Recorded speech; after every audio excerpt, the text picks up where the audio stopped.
Hello. Hey, everybody. Welcome to Tuesday's lunch chat where we catch up, keep the hair out of our mouth. Between hair and yarn and fiber and dust bunnies, there's just like a never ending stream of little bits in my mouth, and masks now make that worse. After we wind yarn, we're like,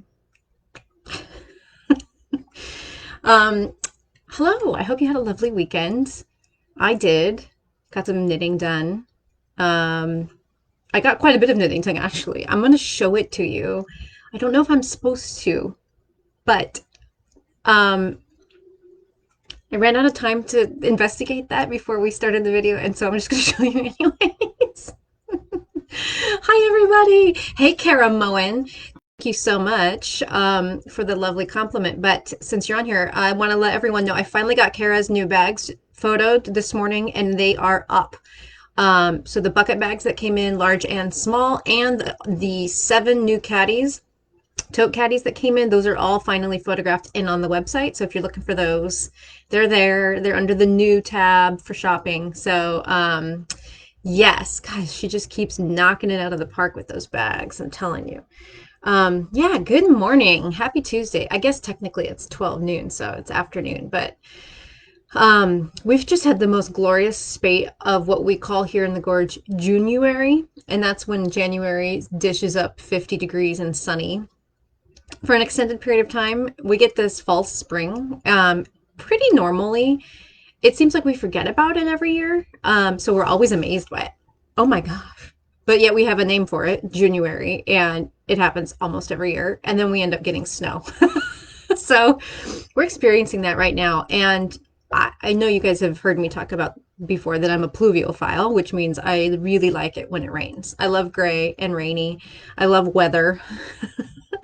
But even I am moved by the sunshine, especially coming out of a crazy freaking winter and a crazy December with no heat and all of that at Christmas. But it's just like the sunshine's in the windows. I want to turn the store upside down. I want to rearrange everything. I want to create our future sitting area because I'm hanging on to the hope that we will at one point go back to life as we used to know it, where you guys used to come and hang out and sit and knit in here in the shop. Not literally, not in my office. It's too small for that. But you know what I mean.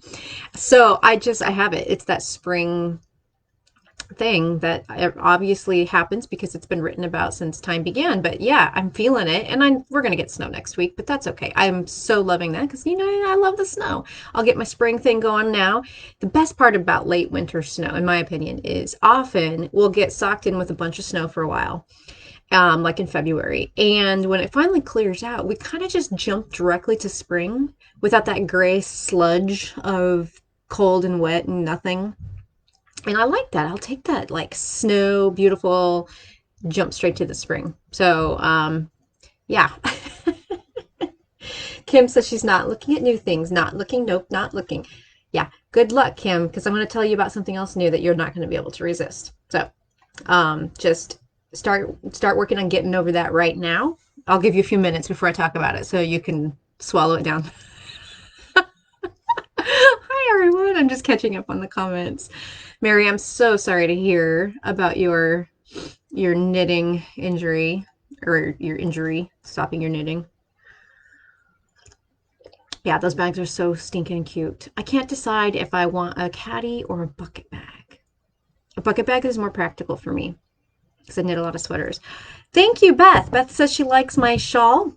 This I've talked about before, but aforementioned sunshine that we were just talking about, this feels like a sunny thing. These are 3 colors of knitted wit that I made into the Spell Shawl by Shannon Squire, and it is the scrumptious, most squishy texture. You hold 2 strands together and knit on an 8, and so it's perfect for blending together 3 skeins of hand-dyed yarn. Really, really perfect for that. And that's what I did here. And these colors are all Mexico themed. And I can't remember their names, but I bought them in a trunk show because I was headed to a trip. Here we go. Fiber stuck. in my mouth. I was headed on a spring break trip to Mexico. When we had the trunk show, and they all had either names in Spanish or Mexico names, and I needed a project to take with me, and they blended together perfectly. So it starts out with this kind of light white background with kind of gardeny color, and then it moves to this more, still somewhat of a white background, but more color saturation, followed by the real gold color. And so you blend them together by holding either two strands of one skein or one strand each of two skeins as you marl them through. So it's just such a great one for using up. If you've got like three rando skeins on your shelf, you can actually pull them together really nicely into the spell shawl. And I don't know if you remember back in the kind of early days of the pandemic, like maybe April or something, I grabbed three yellow tones. I know, surprise, surprise. Um, of knitted wit, and I started a second one, which I am still working on. I just haven't gotten very far into it, but thank you. Yes, this is the spell shawl. So if you need something to work through some of that fingering weight stash, I can't recommend it enough. It is super great, and it's warm, squishy. Sue, you made it on time. You called it the January thaw in Connecticut. Okay, see, everyone's got this name for it. Places that experience fall spring and then get true winter back again in February. Margot, you might want to move up here. You know, you should. I bet you would fit right in. Chris, you need help. I did just respond to your message. So if you wanted to go back and check, Chris is saying that she's hung up on section 8 of the glamping blanket. It's a little weird. It involves knitting down putting your needle down into the loop, into a stitch below, and bringing a loop of yarn up. And so, but I did respond to it. See if my response helps make any sense. If it doesn't, I might be able to use some knitting I have here on hand to film a really quick video that I could post to give you a better demonstration. So you can go check that back in your comments with your post on the Unraveled group. Hi, Diane. Just still checking here. Yeah, right. I know. I wasn't in Baja. I was down in the Yucatan, Kim, for my trip. Yeah, and it was not a place where you would find a lot of wool yarn. I did do quite a bit of knitting, though. It was really a lovely spot. But yeah, thank you, Julia, for dropping the link to the spell shawl. We love Shannon, of course. We love Laura Jean from Knitted Wit. So it's a great combo.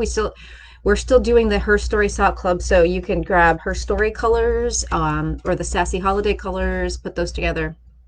Or maybe you've got two skeins in your stash, but you just need that perfect third to round it out. It's a great way to stash bust. And only buy one, right, to use two. I mean, that's still a win, right? Yeah, yeah.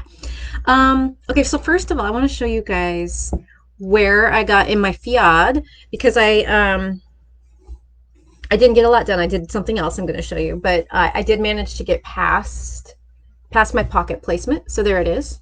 And I had a skein of Lucky Tweed, some leftovers from another project, so I was able to just use that for the pocket placement. So I'm just a few rows past that, but yay, past the pocket placement. Here's my back. So fun.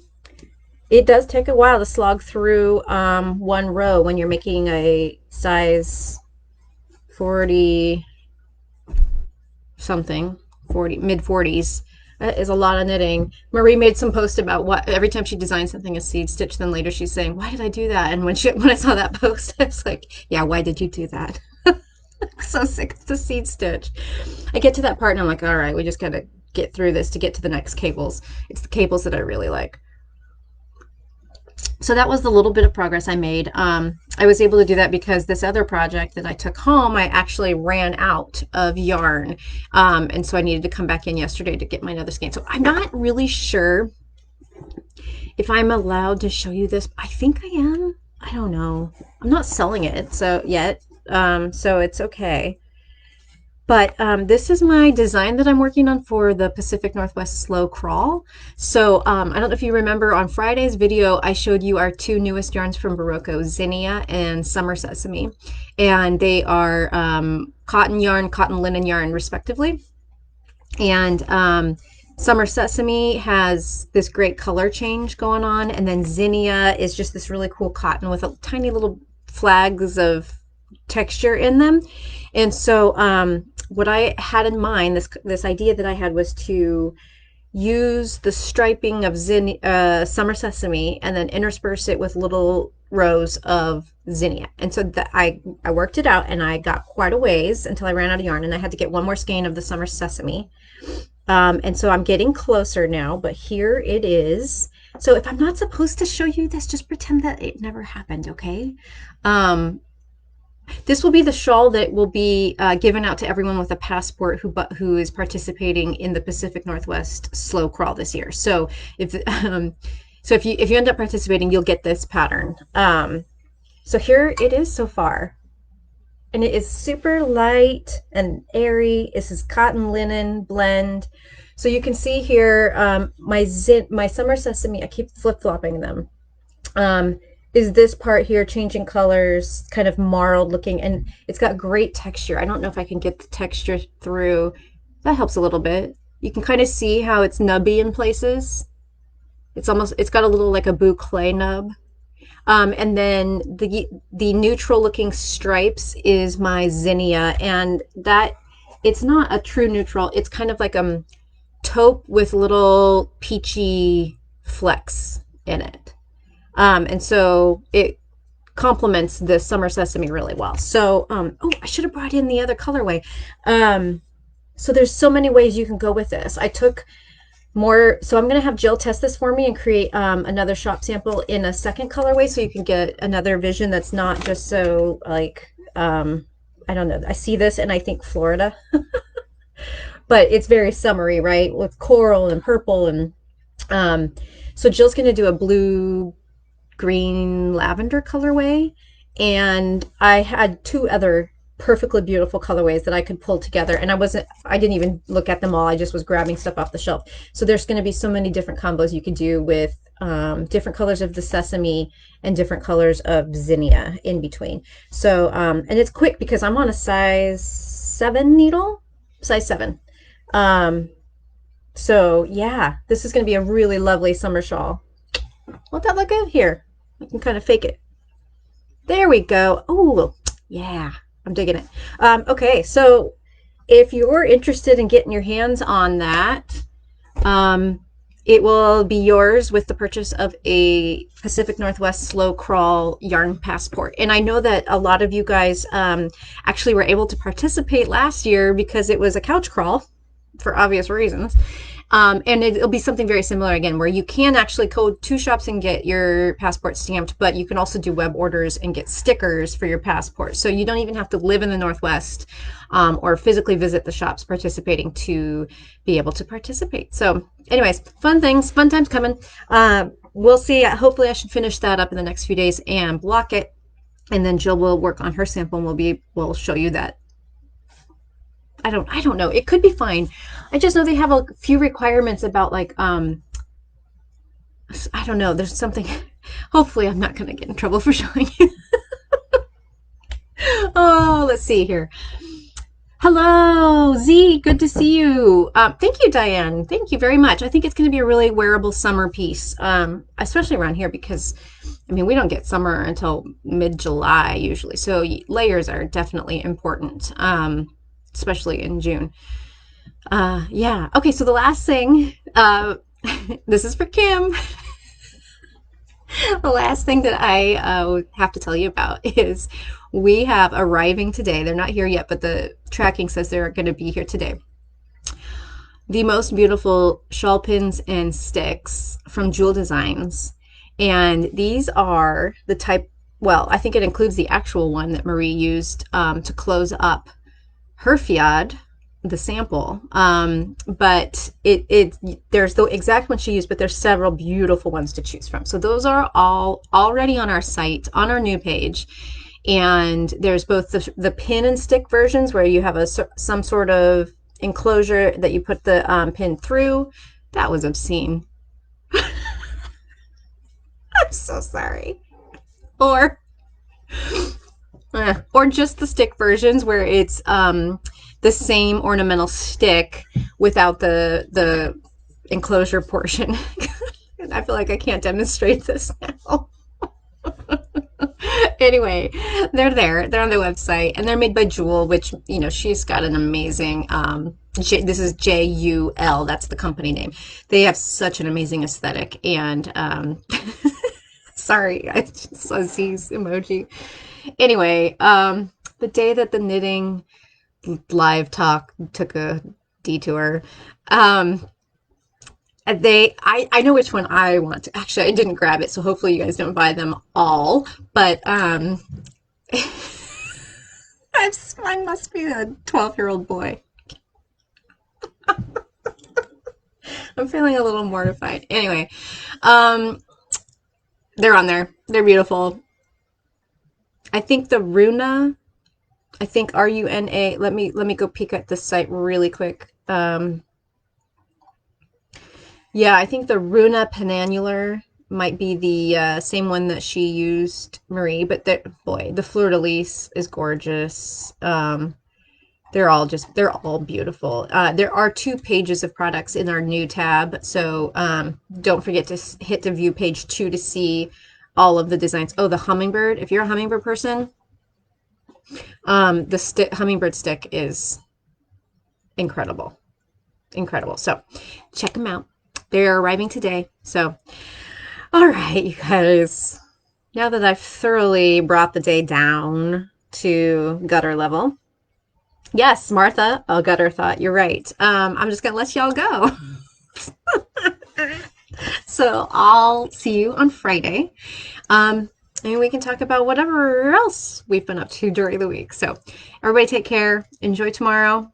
And I'll see you Friday.